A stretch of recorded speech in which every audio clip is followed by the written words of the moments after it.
etc., etc. Yeah, so if you guys wanted to open up your books, page 52 and 53. You ready for the bell ringer thing?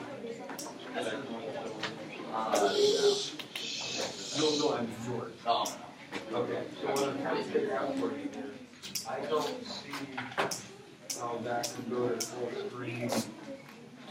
if it can't, There should be a way to make it go. My keyboard's down here on PC, so this is the Mac version of Rocket Science. this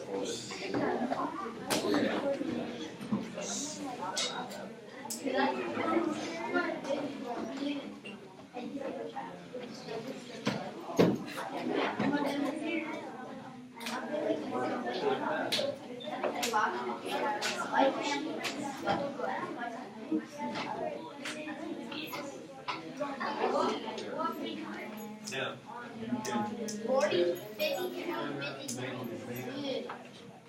whenever you're ready, and then that turns the freeze off.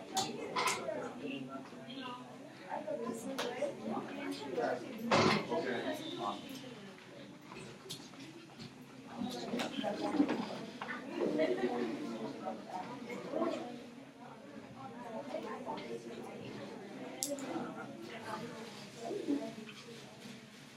So like Ms. Roy said, this is, I'm actually county said, this is my first time I've ever got to teach a 6th grade classroom. All my other practicums have been a lot younger, so this will be kind of amazing. Like you guys did your bell ringers, you guys talked about cooperative and competitive relationships. Cooperative relationships can be broken down into 3 different types of relationships. So we'll start with, actually, I'm going to have you guys read that first paragraph out of your books, right here. I need a volunteer to read that. Okay. Read it out loud. Symbiotic.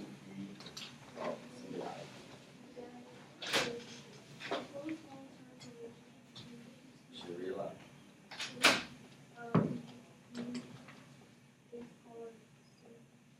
Symbiosis. And remember, we're going to say it's symbiosis, not symbiosis, all right? Symbiosis, all right?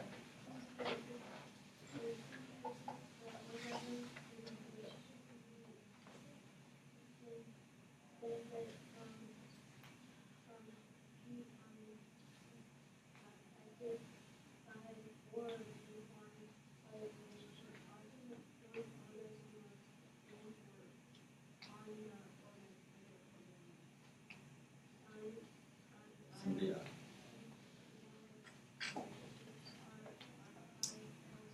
So the 3 that are classified, good job, thank you. The 3 that are classified is mutualism, commensalism, and parasitism, all right? So, by yourselves, I want you to read the first paragraph about mutualism, all right? And then I want you down here to thumbs up to make sure you guys are ready, okay? So go ahead and read that first paragraph on mutualism. Yeah. We're going to read this one to ourselves, right? Thank you.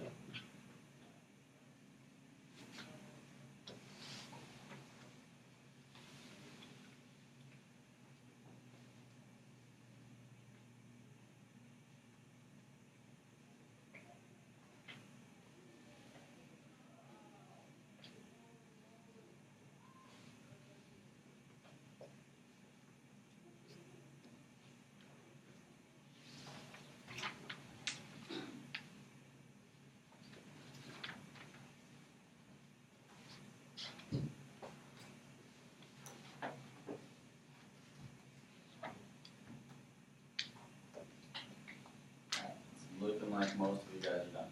Before I go on to this next slide, I'm talking about mutualism a little bit. What do you think? Have you guys heard of the word mutual before? Yeah. What does it kind of mean? Mutual.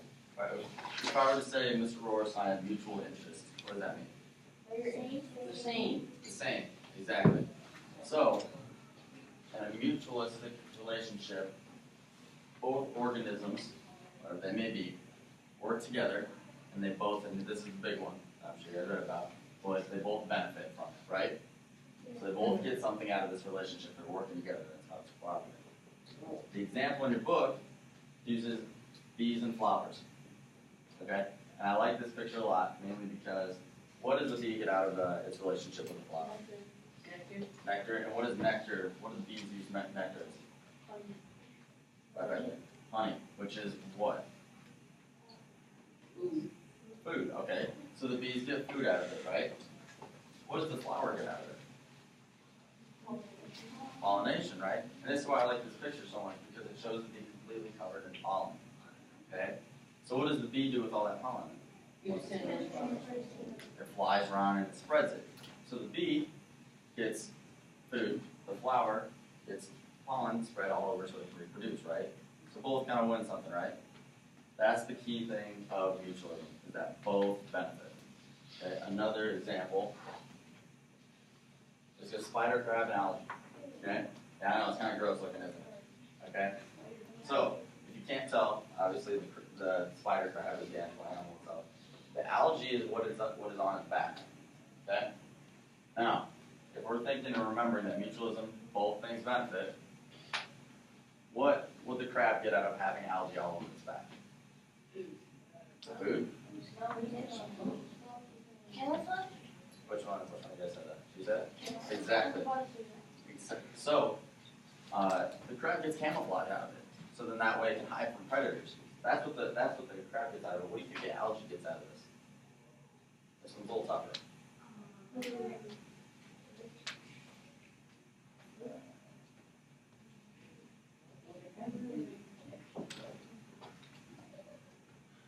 What does the algae get by living on its back?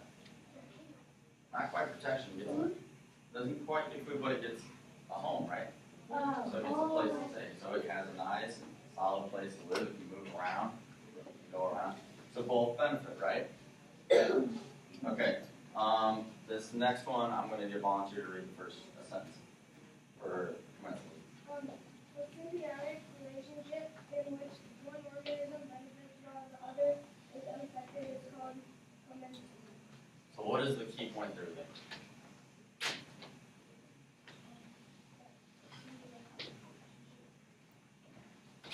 What is the difference between commensalism and mutualism?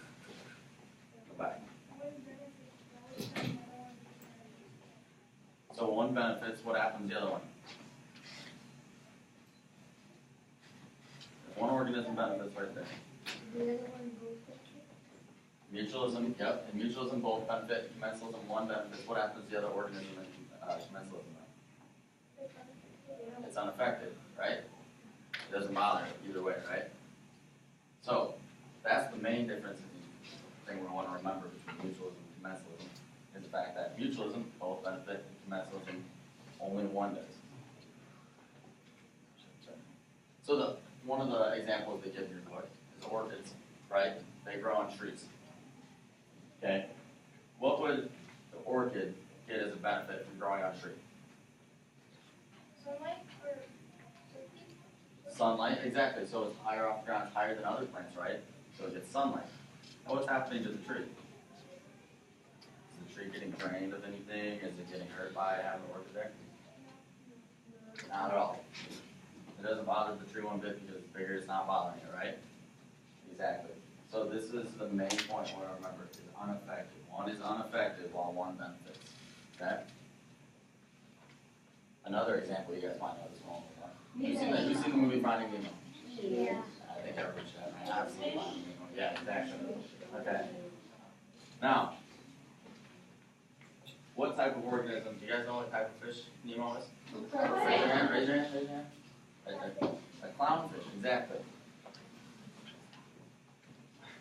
What is it that Nemo struggles so much trying to say in the movie? That, what is this? Exactly. Exactly. Now, what is the clownfish use the anemone for? Camouflage, because they're orange and that's pretty much Okay. orange.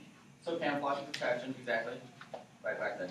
Home. A home, exactly. So the clownfish benefits. What does it also get? You guys know what anemones do to other fishes? It stings up.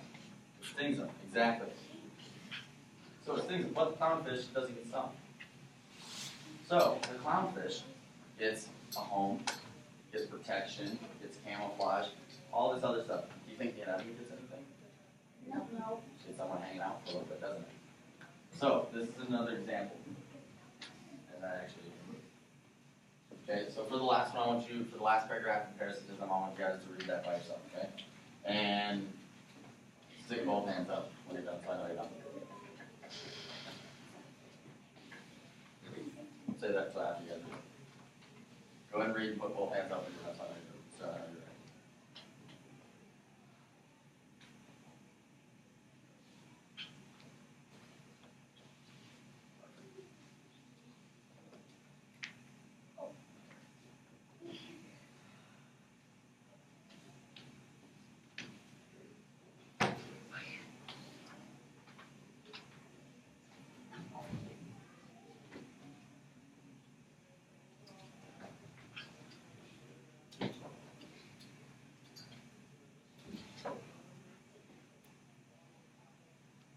Okay, so it's looking like most of your hands are up. What happens to both organisms in a parasitic relationship? Let's start with just one organism, okay? Raise your hand if you know. Okay, so one benefits, right? What happens to the one that isn't benefit? It's harmed, exactly. Now, the one that benefits, right? The one that benefits. What's its name? What's it called in a relationship? Right there. Well, a chicken is an example, but what's it called? What is the chicken in the relationship?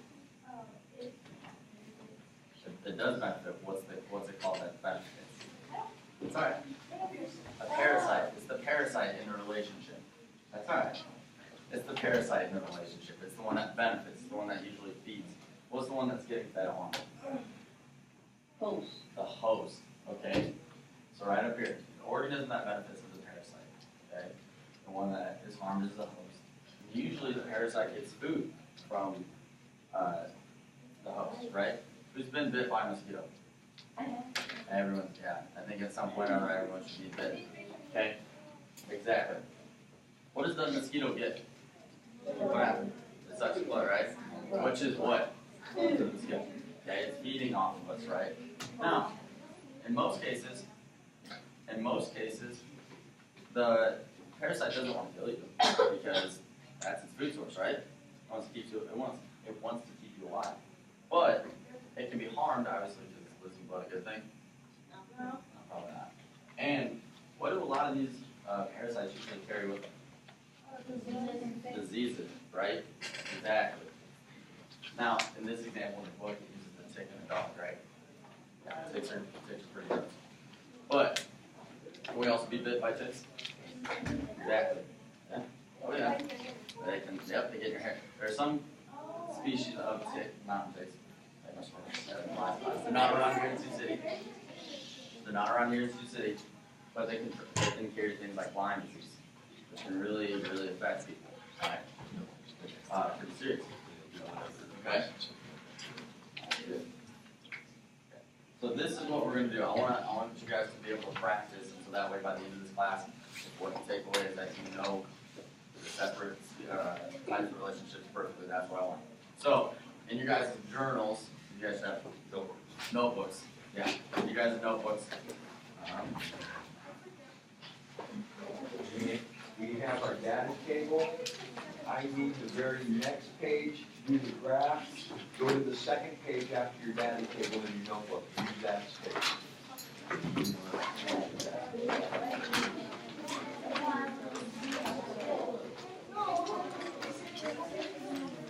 Bang. Bam.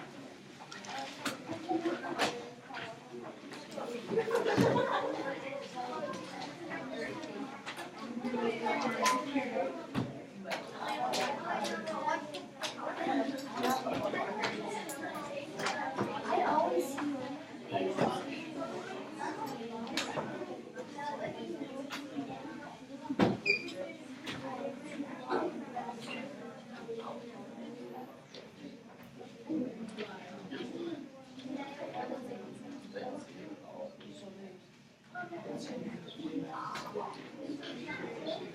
Alright, so we're gonna take this one question at a time. Okay? So this is what I need. I need a volunteer to read first just the directions. Just the directions. Yeah. Underneath each paragraph has what kind of Symbiotic. symbiotic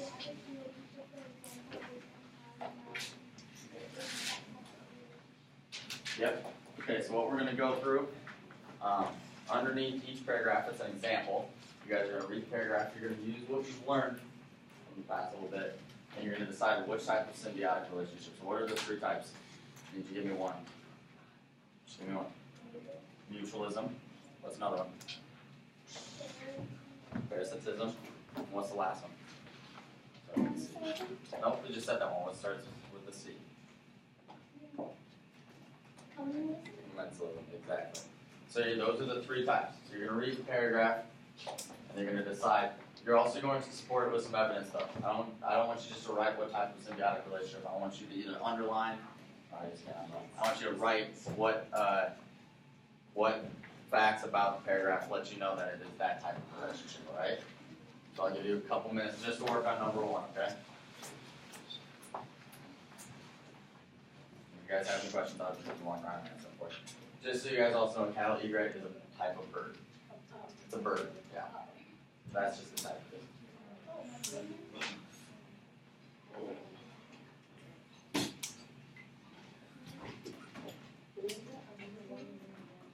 Yep, I want you guys to actually write this down in your book. Write it down in your books, what type of relationship, and then whatever helps you actually figure out is that type of relationship.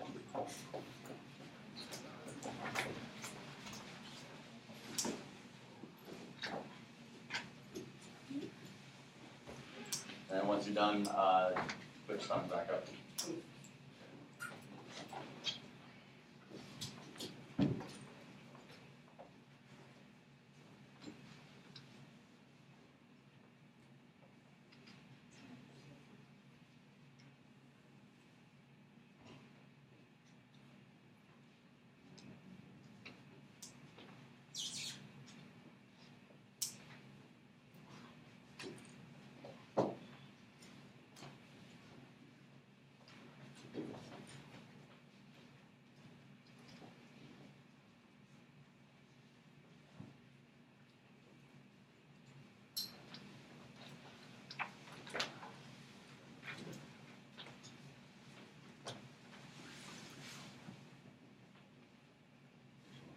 I was going to say, do you want the last couple of minutes to talk to them about the next class or that thing?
Alright, so since I want to make sure we get through all a few of these examples, right, what do you think this first type of relationship is?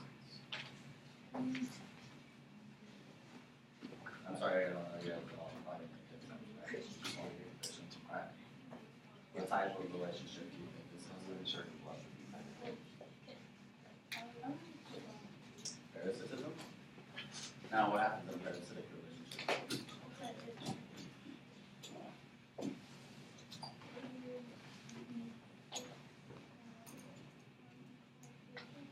One benefits and one is harmed, right? Now, in this relationship, I guess part of this but in this relationship is one being harmed and one being benefit? Yes. One benefits, but is one being harmed? Not so much. What kind of relationship is it? Mutualism? Well, do both benefit? No. Not quite. Commensalism, right, exactly. How do you know that? Because The bird. You saw the bird. What does the bird get out of this relationship? Food, because what's the cattle doing? Picking up all the bugs, right? Now, does the cattle get anything out of that? No, not necessarily. So, this is an example of commensalism. Okay. Take this one.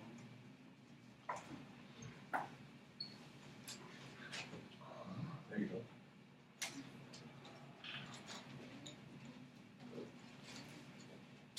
Go ahead and read that one. Go ahead and read that one, and same thing. I want you guys to list what type of relationship it is, and then what facts about the sentence help you know that.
All right, so I think this one's a little easier. Which one do you think this is? Raise your hand.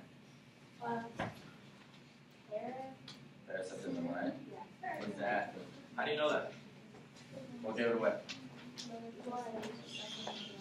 Because it's stuck in the blood, right? So what does that mean? It's harming one organism, right? While it's what? Benefiting, right? There's also a key word that I was hoping you guys would pick up on. What's that key word? Host, right? So that should be a huge indicator when you see the word host, that is probably a parasitic relationship, right? Because that's the one that is what? Getting harmed, right? Exactly. All right, this is the last one. Okay?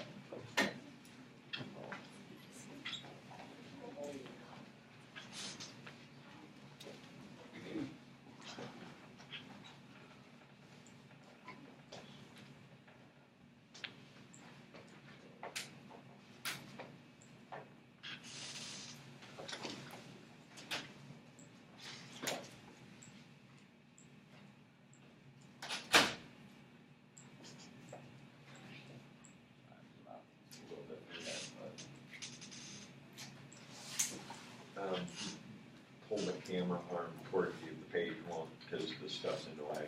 Okay. You have to grab the stand-up arm and lean it forward. So get it to where you need to be without having the paper bounce around. There you go.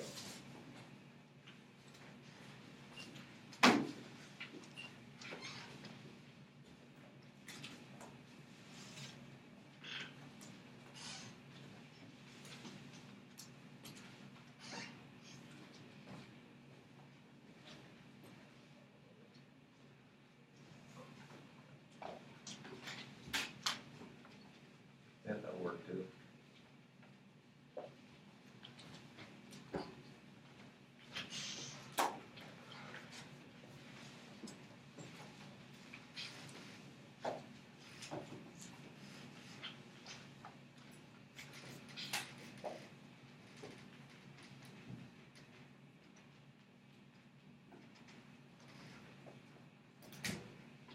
I don't know, it's kind of cut off a little bit, so I'll just try to press it quick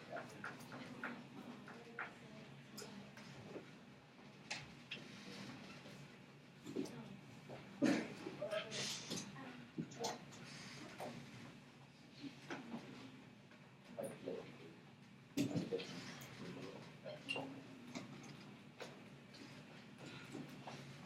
Alright, last example. I know it's kind of cut off, but let's see what you guys come up with. What type of relationship is this? What? What type of relationship is this? Mutual. Mutual. Mutualism. Exactly. And how do you know it's mutualism? Huh? Okay, so it's the last one. It's the example we haven't done. But what in the paragraph gave it away? What facts do you support your statement with? Besides the last one that we haven't done.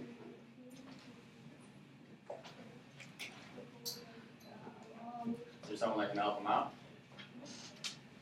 The bacteria benefits getting food, making an appetite by being able to jump and Okay, so what's happening? They're both getting They're good. both getting benefits out of this, right? Okay, that is exactly it. So if I were to say commensalism, what happens to the organisms? I want to make sure you guys know this. It's the only thing I'm getting to teach today, so I want to make sure you guys know this perfectly from Mr. Roars. Okay? Commensalism, what happens to both? Okay? The other isn't affected.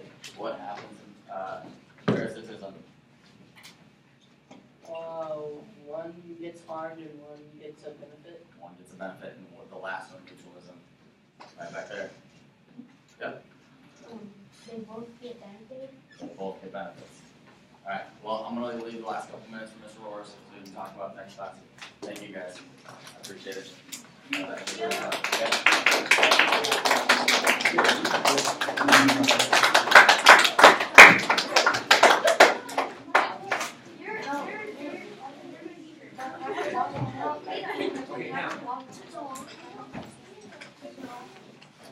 go right back to the page that he's on. 52 to 53.